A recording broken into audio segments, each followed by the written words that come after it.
السلام علیکم۔ جماعت ہفتم کی اسلامیات کی کتاب کے ساتھ حاضر ہیں۔ عزیز طلباء و طالبات، آپ سے گزارش ہے اسلامیات کی کتاب، قلم اور نوٹ بک کو پاس رکھیے۔ سبق کی پڑھائی خود کریں۔ ویڈیو لیکچر میں خاص نکات اور اہم پہلوؤں پر ہی روشنی ڈالی جاتی ہے۔ اسلامیات کے لیکچر اخلاص نیت اور پوری ذمہ داری سے ریکارڈ ہو رہے ہیں۔ بشری تقاضوں کے مطابق اگر سخن کوئی غلطی ہو تو ہم اللہ کی بارگاہ میں معافی اور ہدایت کے طلبگار ہیں۔ ہمارا آج کا موضوع ہے فتح مکہ۔ پس منظر، وجہ، بیک گراؤنڈ۔ صلح حدیبیہ 6 ہجری کو مسلمانوں اور کفار مکہ کے درمیان ایک معاہدہ طے پایا۔ اس معاہدے کی روح سے مسلمان اور کفار مکہ عرب قبائل میں سے جس سے چاہے معاہدہ کر سکتے تھے۔ بنو خزاعہ مسلمانوں کے ساتھ اور بنو بکر نے کفار مکہ کے ساتھ معاہدہ کر لیا۔ بنو بکر اور بنو خزاعہ کے درمیان پرانی دشمنی تھی۔ 1.5 سال تقریباً حالات بالکل نارمل رہے۔ بنو بکر نے ایک رات پرانی دشمنی کی بنیاد پر بنو خزاعہ پر رات کی تاریکی میں حملہ کر دیا۔ بنو خزاعہ اپنی جان بچانے کے لیے حرم میں داخل ہو گئے۔ بنو بکر نے حرم کی حرمت کا بھی خیال نہ رکھا اور حرم میں داخل ہو کر بنو خزاعہ کا خون بہایا۔ بنو خزاعہ کا ایک وفد جماعت گروپ رسول اللہ صلی اللہ علیہ وآلہ وسلم کی خدمت اقدس میں مدینہ شریف حاضر ہوئی۔ آپ صلی اللہ علیہ وآلہ وسلم کی خدمت میں سارا واقعہ سنایا اور رسول اللہ صلی اللہ علیہ وآلہ وسلم سے مدد کی اپیل بھی کی۔ بنو خزاعہ مسلمانوں کے حلیف تھے اور ان کے ساتھ زیادتی بھی ہوئی تھی۔ رسول اللہ صلی اللہ علیہ وآلہ وسلم نے حضرت زمرہ رضی اللہ عنہ کو 3 شرائط دے کر مکہ مکرمہ کی جانب روانہ فرمایا۔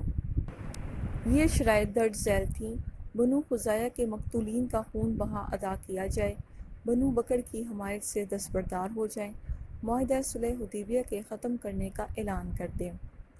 حضرت زمرہ رضی اللہ عنہ جب یہ شرائط لے کے کفار مکہ کے پاس پہنچے تو کفار مکہ کے اندر سے ایک شخص نے تیسری شرط کے قبول کرنے کا اعلان کر دیا۔ قریش مکہ کو بعد میں اپنی غلطی کا احساس ہوا تو انہوں نے ابو سفیان کو معاہدہ صلح حدیبیہ کی تجدید یعنی اسے رینیو کروانے کے لیے مدینہ شریف روانہ کیا۔ ابو سفیان رسول اللہ صلی اللہ علیہ وآلہ وسلم کی خدمت میں حاضر ہوا۔ آپ رسول اللہ صلی اللہ علیہ وآلہ وسلم نے اسے کوئی جواب نہ دیا۔ اس کے بعد وہ کئی اور صحابہ کرام رضی اللہ عنہ سے ملا، لیکن صلح کی تمام کوششوں میں ناکامی کے بعد ابو سفیان مکہ مکرمہ واپس لوٹ گیا۔ اللہ تعالیٰ کی طرف سے مکہ مکرمہ کی طرف پیش قدمی کا حکم آ گیا۔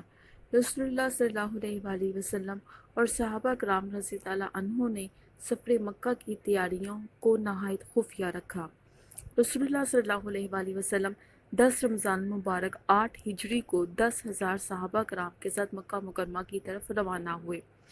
حضرت عباس رضی اللہ عنہ جو ابھی تک مکہ مکرمہ میں مقیم تھے، اپنے خاندان سمیت ہجرت کر کے مدینہ منورہ کی طرف آ رہے تھے۔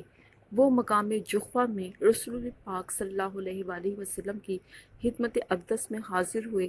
نبی پاک صلی اللہ علیہ وآلہ وسلم کی ہدایت کے مطابق انہوں نے اپنے خاندان کو مدینہ منورہ بھیج دیا اور خود لشکر اسلام میں شامل ہو گئے۔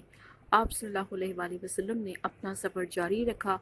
آپ صلی اللہ علیہ وآلہ وسلم کا آخری پڑاؤ کا مطلب ہے سٹے کرنا، رکنا، مڑاسران میں تھا۔ یہاں سے مکہ مکرمہ تھوڑے ہی فاصلے پر تھا۔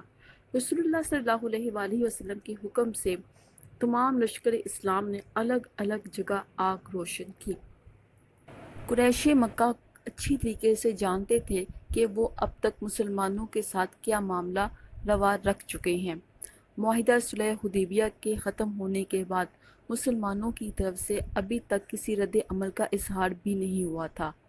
قریش کو لشکر اسلام کی روانگی کی اطلاع ملی تو انہوں نے ابو سفیان بن حرب، حکیم بن حزام اور بدیل بن برقہ کو مسلمانوں کی جاسوسی کے لیے روانہ کیا۔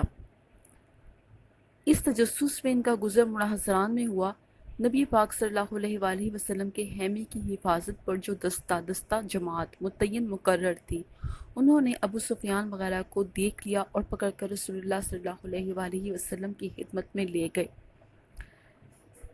حضور اکرم صلی اللہ علیہ وآلہ وسلم نے ابو سفیان کو اسلام کی دعوت دی۔ ابو سفیان مکہ مکرمہ کے 3 طاقتور سرداروں میں سے ایک تھا۔ ابو جہل 2 ہجری میں غزوہ بدر میں 2 نوعمر مجاہدوں کے ہاتھوں قتل ہو گیا تھا۔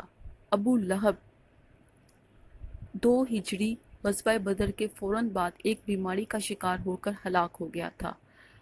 تیسرا بڑا سردار ابو سفیان، اس نے اب تک اسلام کے خلاف کوئی ایسی کسر نہ تھی جو اٹھا نہ رکھی ہو، مگر اللہ تعالیٰ کے رسول پاک صلی اللہ علیہ وآلہ وسلم کے سامنے جب وہ اس حال میں آیا کہ صحابہ کرام اسے پکڑ کر لائے، تو رسول پاک صلی اللہ علیہ وآلہ وسلم نے اسے اسلام کی دعوت دی، سلامتی کی دعوت دی۔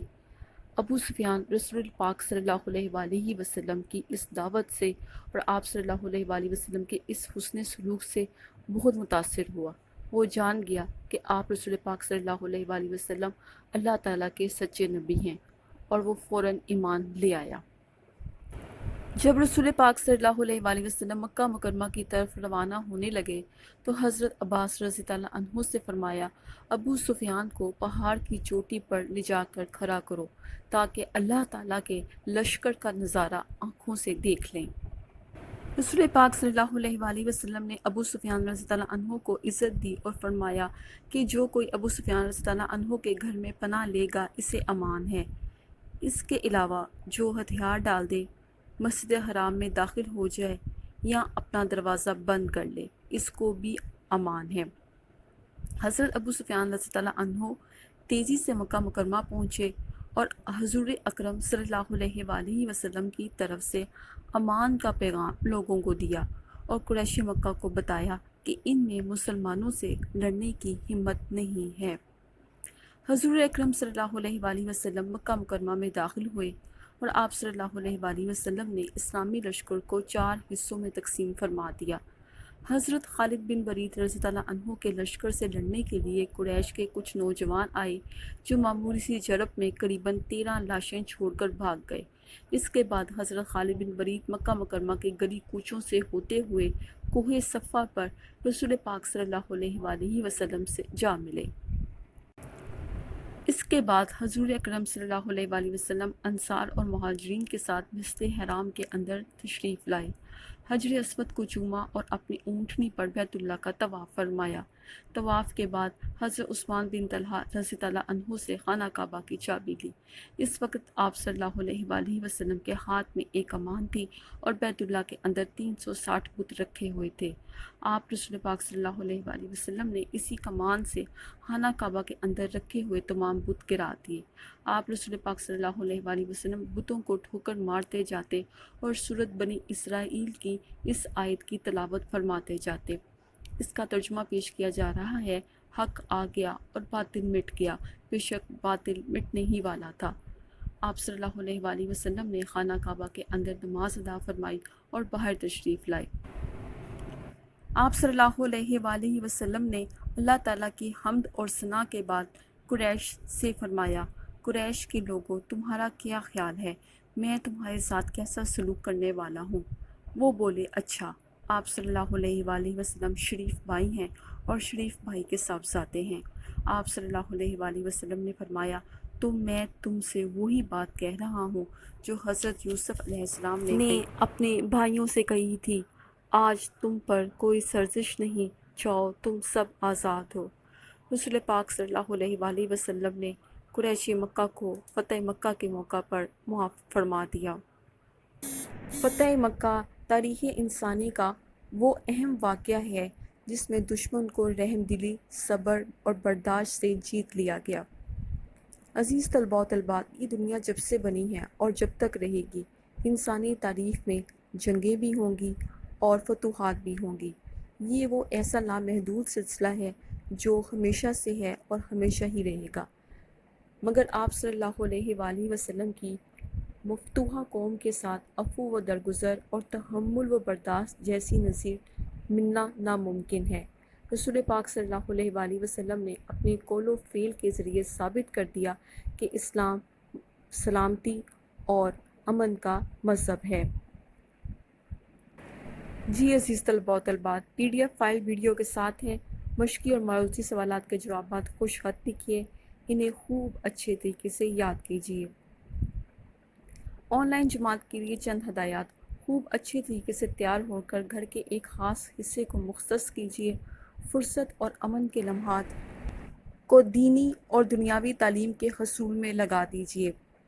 یاد رکھیے، یہ وقت اللہ کی طرف سے آپ کے پاس امانت ہے، اسے ضائع مت کیجیے۔ اللہ حافظ۔